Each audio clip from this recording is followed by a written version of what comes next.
இருக்கிற மேலிருந்து 8 தசை பாத்திருந்து ஏங்கி ஏங்கி காத்திருந்தேன் காணல்ல. மணி 7 8 ஆன பின்னும் ஊரடங்கி போன பின்னும் சோறு தண்ணி வேணும் இன்னு தோணல்ல.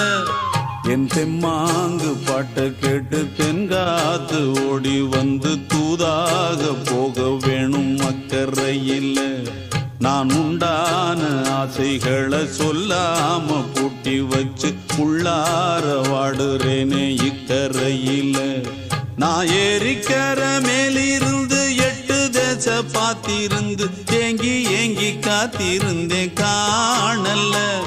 மணி 7 8 ஆன பின்னும் ஊரடங்கி போன பின்னும் சோறு தண்ணி